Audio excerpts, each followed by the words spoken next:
Brahmanbaria polytechnic শিক্ষার্থীদের বিক্ষোভ।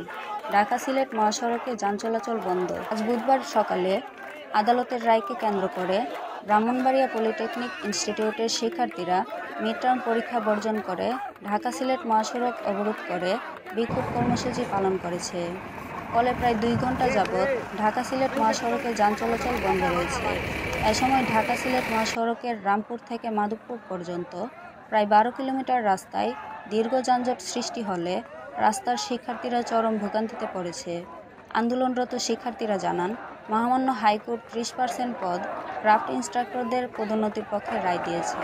ফলে তারা প্রমোশন পেয়ে জুনিয়র ইনস্ট্রাক্টর হবে। আর এই পদটি হচ্ছে ডিপ্লোমা প্রকৌশলীদের জন্য। ফলস্বরূপ যারা ডিপ্লোমা পাশ করে বের হবে তাদের চাকরির শূন্যপদ 30% কমে গেল।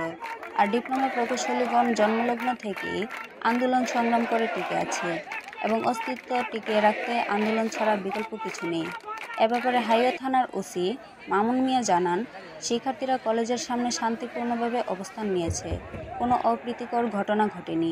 তবে কলেজের সামনে মহাসড়ক হওয়ায় যান চলাচল বন্ধ হয়ে যায়।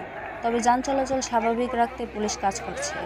এ ব্যাপারে অধ্যক্ষ মুহসিনুর রহমান জানান, আদালতের রায়কে কেন্দ্র করে শিক্ষার্থীরা মিড টার্ম পরীক্ষা বর্জন করে কলেজের সামনে অবস্থান নিয়ে শান্তিপূর্ণভাবে বিক্ষোভ করেছে। আন্দোলনকারীরা আদালতের রায়ের আশায় আন্দোলন স্থগিত করেছে।